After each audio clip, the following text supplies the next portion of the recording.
What is going on, everybody? It's the France, and we're here for our Monday Night Raw review for November the 1st, 2021. Tonight is actually not a very bad episode. They had a lot of good wrestling on this episode, which is really surprising because this is WWE. We had a women's championship match to open the show, and the WWE Champion was in the main event taking on Kevin Owens, and there were actually good matches in between. It was surprising, to say the least. We started off with the women's championship immediately. We actually didn't do a promo. I'm really surprised. This is the first time. But no, of course, Becky Lynch has to be backstage. But we didn't have this. This is like the first time in a while Monday Night Raw opened with a match. Even if they had a small promo backstage where the champion or challengers had some words, it wasn't one of those long-winded 20-minute promos and then we have a match. No, it was a short thing saying, Becky Lynch says Belair only rose to the top because she wasn't about to stop her. She goes on about how it wasn't easy to come back the way she did in the shape she did, and says people don't realize how hard it is to be her, to balance the new life she has with being champion. Becky says there's a lack of appreciation for her and even a few boos, but that's okay because it motivates her, and tonight it will be motivate her to beat Belair once again.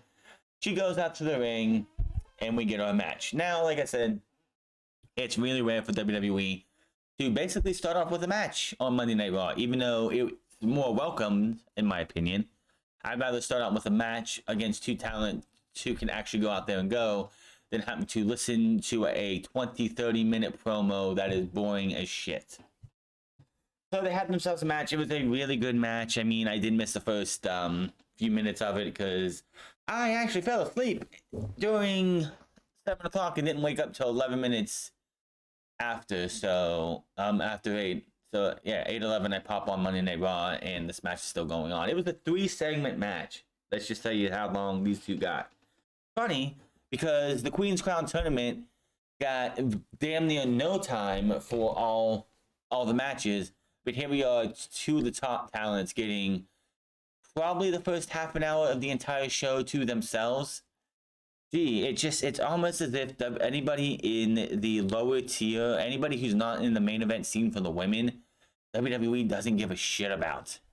They show you good women like Becky Lynch and Bianca Belair, who are two of the best they have. You go out there and give you a 20-25 minute banger, whereas like a Liv Morgan can't even get 5 minutes in a match. So there's that. Good match here, but the story is Belair cannot put Becky away. Becky cannot put Belair away. They are both just coming back at each other over and over. They can't stop the other one from kicking out. But in the end, Becky somehow gets a turnbuckle ripped off. Belair's face goes into it. Becky rolls her up, holds the tights 1, 2, 3, and she retains the championship. Anybody thinking this is elevating Bianca Belair to superstar status, you have another thing coming. It's just, it feels like since Bianca Belair has gone into this feud with Becky Lynch, she hasn't fared, like, her star power has seemed to have dipped a lot. Like, she doesn't feel like that badass she was all those months ago. Everything that Sasha Banks put into this woman is all gone now. Why? Because WWE went, well, Becky's back. We don't need Bianca Belair to be the face of the company more. We're just going to go back to a golden goose. And that would be Becky Lynch. So, yeah. Becky Lynch remains the champion. This, to me, is it for Bianca Belair for the time being. They need to give other women title opportunities. I am so tired of seeing Becky versus Bianca. Just like if Sasha would have stayed and didn't disappear for the months that she did, and we got Bayley versus Bianca, you're damn straight we probably would have got Banks versus Bianca for months and months and months, leading all the way to SummerSlam, where they would have got their final showdown, and then we would have moved on to somebody else. But I'm so glad that didn't happen. So yeah, Becky Lynch, still your Raw Women's Champion. Who will be the first person outside of Bianca Belair to actually stand up and take her on for the Raw Women's Championship? That is going to be brought up later. He was backstage with Rey Mysterio and Dominic. Rey said Theory is talented, but he's also arrogant and disrespectful. He goes on and says he loves his son, how his son stood up to Theory last week. Theory appears and says it's an honor to step in the ring with Rey tonight. But you were a hero to him, but it's a shame we never got to take that selfie and photo before. But I'll make sure to take it tonight when I beat you in the middle of the ring. The Mysterios go out for Rey's entrance. Dominic steps up and says Theory better show some respect to his dad. And then they go out. So it's Rey Mysterio versus Austin Theory. Austin Theory is got the, I wouldn't say the major rocket ship behind it, but they are pushing this guy for the time being. It was for a while that they were teasing the 24/7, like his future with WWE would be in the 24/7 title run, but it doesn't seem to be that right now. They're gonna give him his time. They're gonna push him to where they need to push him, and then eventually they're gonna go, well, he's had his time. Time to drop him. I mean, Karrion Kross. Where has Karrion Kross been this entire time? Where is Karrion Kross now? We haven't seen Karrion Kross in weeks. And here he is now, and we haven't seen him. So I guess Austin Theory is the new flavor of the month. This was another good match, but in the end, Dominic Mysterio, right behind the referee's back. The referee literally has his back to the ropes where Austin Theory is sitting, laying on the ropes. He slaps Austin Theory before Rey hits the 619, hits the splash, goes for the pin. The referee is questioning Dom, what the hell happened? Because, my God, you slapped him and the referee was literally standing right there. Do you think the ref wasn't going to hear that? Ref calls for the bell, and Dominic cost his father the match by getting him disqualified. So your winner is Austin Theory. I wonder what they're going to do with Austin Theory here, and how far he's got before they just pull the plug on him like they've done so many other guys. I will say that until that happens, just enjoy Austin Theory. If you're a fan of Austin Theory, while you can.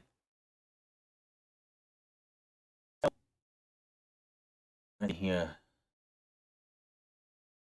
We see how Seth Rollins defeated Kevin Owens, Finn Balor, and Rey Mysterio in a fatal 4-way ladder match last week. It became #1 contender. We go to the ring, and out comes Seth Rollins for a bunch of pyro. He goes holding his WWE title contract that he retrieved last week. He's all smiles, and then we go to commercial break. Bathroom break, and Rollins isn't fired up. The ring he brags about last week's win, and that time, this being his show now, says he was drafted Raw to be the face of it, and the only thing missing now is the title around his waist. He says, fortunately for all of us, the contract in his hand guarantees they're looking at the next WWE Champion. When this match actually happens, I have no idea, because the next pay-per-view, of course, is Survivor Series. And the next pay-per-view after that is day 1, January 1st. So I have no idea when this match is going to happen. They're really not going to hold this out till day 1, are they? Out comes Big E. Big E knocks Rollins for not shaking his hand like a real man at the last week's main event.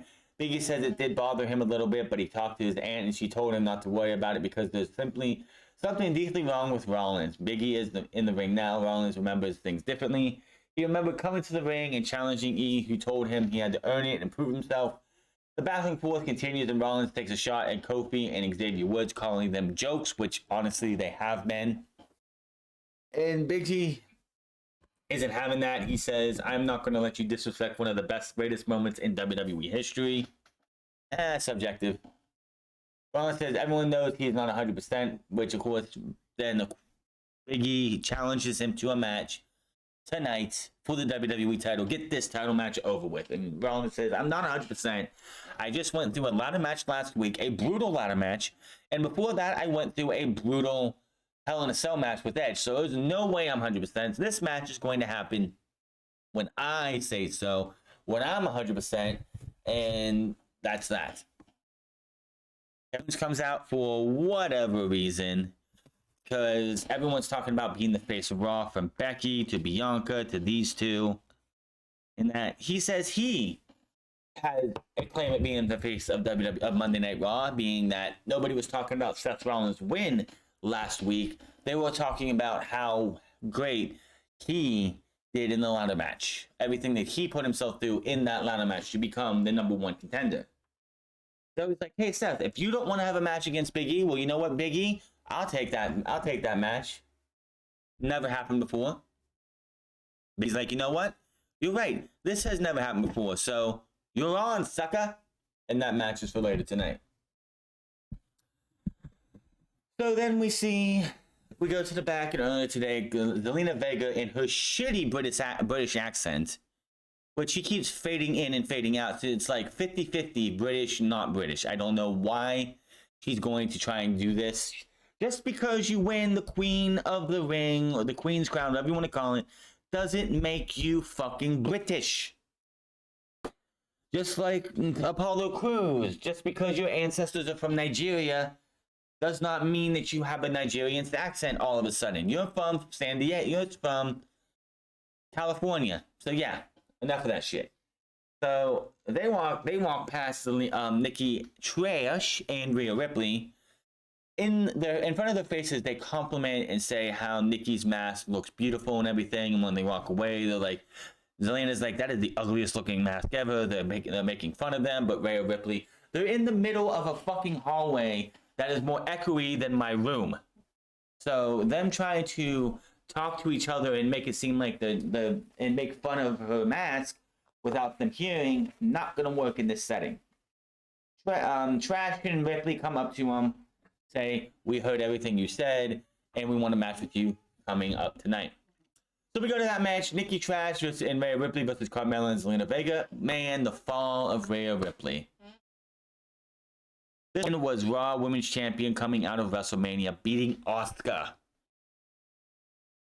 And going on to wrestle a bunch of matches with the Charlotte 9000, not getting any kind of shine, because the Charlotte 9000 made sure that feud was all about her, and the only person who was going to come out of that feud looking great was going to be the Charlotte 9000. So Rhea Ripley has just went from being potential women's megastar to relegated to the worthless tag team division with Nikki Trash as her tag team partner. This was, of course, the down part of the show. Everything else on this show was pretty fine. This, of course, was just another utter waste of everyone's time. Champs lose. What do you expect? Don't really care. We see Liv Morgan, Piper Niven, Natalya, and Tamina, which I don't know why Natalya and Tamina are both backstage, because one's supposed to be on Raw and one's supposed to be on SmackDown. Why are they both on Monday Night Raw? I couldn't tell you. Maybe WWE realized, hey, we broke up all of our fucking tag teams in the women's division, that we have to make some more tag teams. So let's bring Tamina and Natalya back together on Monday Night Raw. So Ripley gets caught on the shoulder, but Carmella sends her face first in the ring post. Carmella comes back and sends Ripley into the barrier. They put her down. Carmella and Vega double team Nikki after coming back in. Vega turns into a code red for the 1, 2, 3. If you think I cared about this match, you have another thing coming. I really did not care. Not to remind fans to vote for Miz on ABC Dancing with the Stars. Don't care. Big E is backstage warming up when the Alpha Academy approach. Chad Gable said Seth Rollins was right and said Big E doesn't have what it takes to be the face of Raw, but that could change with Gable's help. Big E says all Gable can help him with is becoming a walking thumb like Otis. How about that? Graduating from Full Sail University and what he's done with Otis in recent months, he says he can do the same with Big E. He tells E not to come crying when he becomes another footnote in history and as Raw becomes Monday Night Rollins once again. Tells E to watch what he does when he goes out and turns the prince into a peasant. Gable walks off and Otis stares at E. E dismisses them and goes back to working out. Finn Balor versus Chad Gable, another good match on Monday Night Raw. This was fantastic. Of course, just Chad Gable, Finn Balor, they're not going to give you a bad match any day of the week. Just give these guys 10 to 15 minutes and they're going to give you fucking gold. The finish was very clever too, because these guys are back and forth going for it. course, Gable goes for a moonsault, which they are comparing him to Kurt Angle, which us as fans have been comparing him to Kurt Angle for weeks, for years. He goes for the moonsault. Balor catches him with the knees.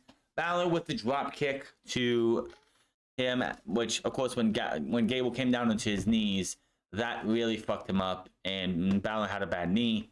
But he hits the drop kick, running drop kick into the corner, which Gable doesn't actually go all the way flying into the corner. He's too far away. But he sets him up. He slowly goes up for his finish. When Chad Gable is able to recover, gets up there, hits the superplex, but Balor is able to cradle him, tie him up, 1, 2, 3, and Balor escapes with a win. Very, very clever win. Give me more of these guys. I think these guys could tear the house down if you could get a championship on Finn Balor or Chad Gable. U.S. champion on one of these guys. Have these guys go at it. WWE Championship, get it on one of these guys. Have them battle for it. You would get wrestling gold. Now, do I want to see it every fucking week? Hell no. That is one of the biggest problems. You'll have people like, this was a great match. Give me more of this. Give me more matches of this between these two. And I'll be like, no, let's not do that, because if WWE sees that, then we're going to get Chad Gable and Finn Balor for the next 6 months. Every single week, in every version, every way possible. And I will get bored with it. I mean, yeah, it'd be nice to see these two go out there and kick ass, but I don't want to see them in a match every single fucking week. And you know that Vince McMahon will do that. Profits versus Robert Roode and Dolph Ziggler was your next match. This again was a fine match. The only problem I have with this match is that Randy Orton and Matt Riddle, RK Bro, came out. Now, RK Bro has a new mix-up theme, which actually wasn't too bad. It wasn't like one of those where it starts with Randy Orton music and then goes into Matt Riddle's music. No, they actually mixed them together, and it didn't sound too bad. But I said it before and I'll say it again. I enjoy Matt Riddle when he wrestles in the ring. I do not enjoy Matt Riddle on the mic. He is certified cringe on the mic, plain and simple.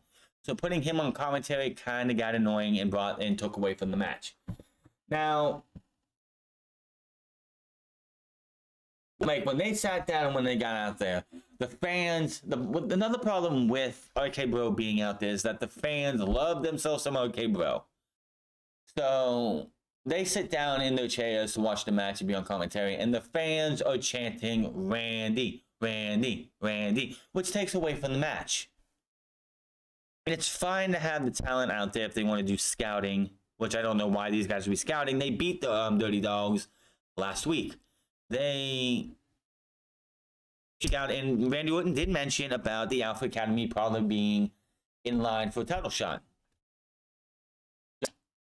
I don't know. It took away from the match having them out there.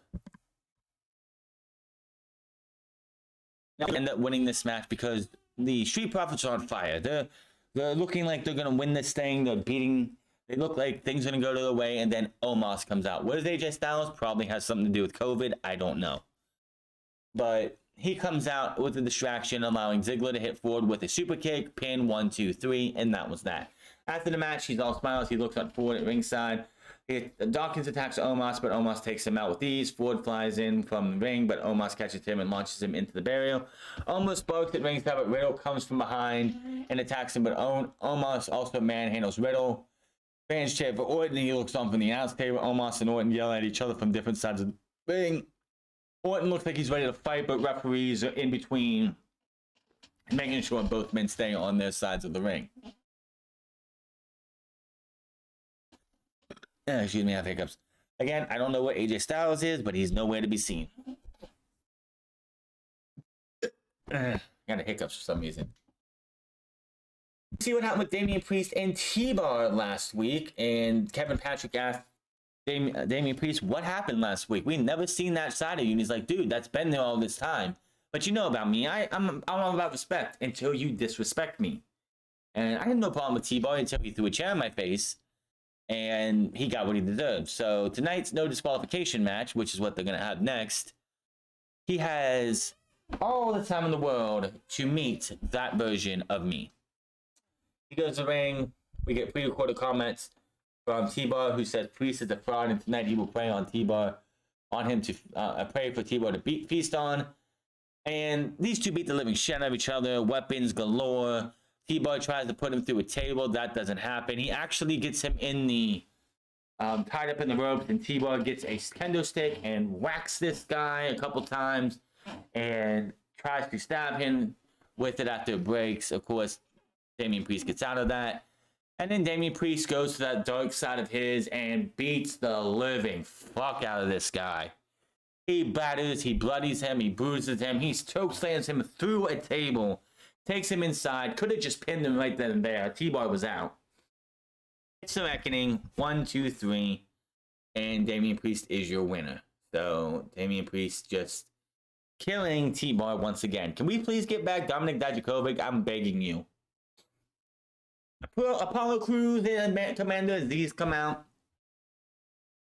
Crews himself and Aziz as fans boo. Crews says he has to come, but they have come to breathe new life into Monday Night Raw.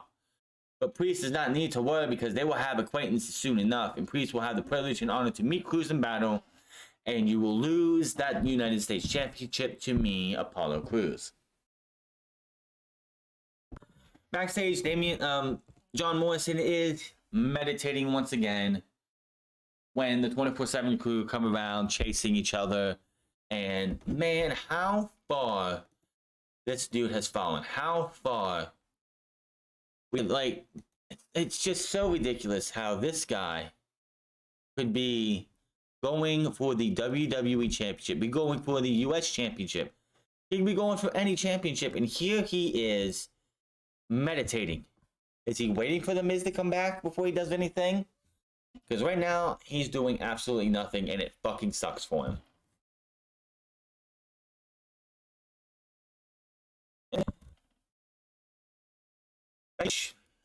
Is now talking with Sarah Shabu, asks her about the way she won the women's championship match and how nefarious it was, and Becky's like, no, I was playing, I was doing everything I could to win keep this championship by any means necessary, which is fine.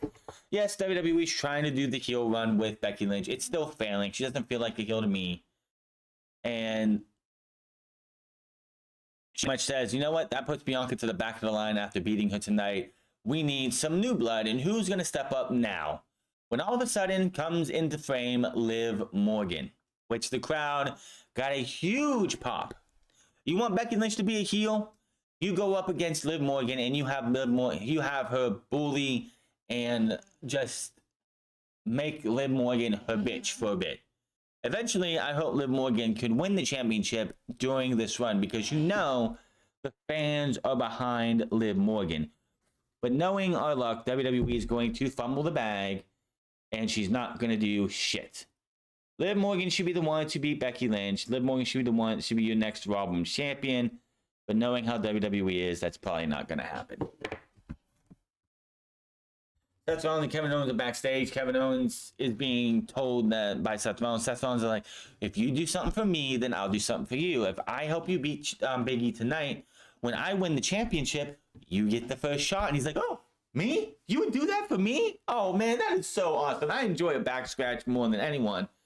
But if you think about getting involved in my match, it'd be the worst thing you ever do. Goes out for his match, and we have Big E versus Kevin Owens in the main event. This was a fine match. Big E, of course, picks up the win, but it goes like this. Seth Rollins, of course, comes out. Before we go to commercial break, Seth Rollins comes out. Enjoying everything that's going on with Big E. And then Big E, and then he gets a chance. He punches Big E in the face. Kevin Owens, they knocked heads together, so both of them are woozy. You have to go check on Kevin Owens, allowing Big E to get knocked in the face. Kevin Owens is like wondering what the fuck happened, but he's like, you know what? I'm going to take this shot, this opportunity that I get right now. Goes for the pin. 1, 2. Big E turns it into a crucifix. 1, 2, 3. And that was that. Big E picks up the win. Then they show the replay, and Big E questions Kevin Owens, like, you saw him hit me and hit me. What the fuck, man? I thought we were going to do this even. Of course, Kevin Owens gets the mic. He's like, dude, I didn't see anything because we both hit heads. I don't remember seeing anything. So Biggie, of course, questions this. Rollins is up on the stage laughing about this. Kevin Owens is like, you know what, motherfucker? I'm gonna fight you next week. How about it? And he's still trying to apologize to Biggie. Biggie's not having any of this. Biggie ends up giving him the big ending because he won't let it go. Him and Seth Rollins have words off mic, and that's how Monday Night Raw goes off the air. Decent episode of Monday Night Raw. This was actually, I think, one of the better episodes. Was it perfect? Absolutely not. The women's tag team match was absolutely atrocious. Should have been nowhere near it. The fact that Rhea Ripley just 6 months ago was on a high to be one of the next big stars for the women's division, only to run into the Charlotte 9000 and just have her star drugged down and thrown away. And now she's relegated to being one half of the women's tag team title belts that mean absolutely nothing. Damian Priest, both of those guys seem to be in great positions for WWE. I wonder how this Dr. Jekyll, Mr. Hyde version of Damian Priest is going to work. Seth Rollins versus Biggie, still don't know when that match is going to happen. It's going to happen probably before or after Survivor Series. I couldn't tell you. But that is your Monday Night Raw review. Hit that subscribe button, comment down below, like or dislike this video. Find me on Minds at the France Club. Find me on twitch.tv/the France Club. And find me on Instagram at the France Club. And I'll see you guys on Wednesday for some good professional wrestling. Until then, my name is the France, and I'll see you guys later.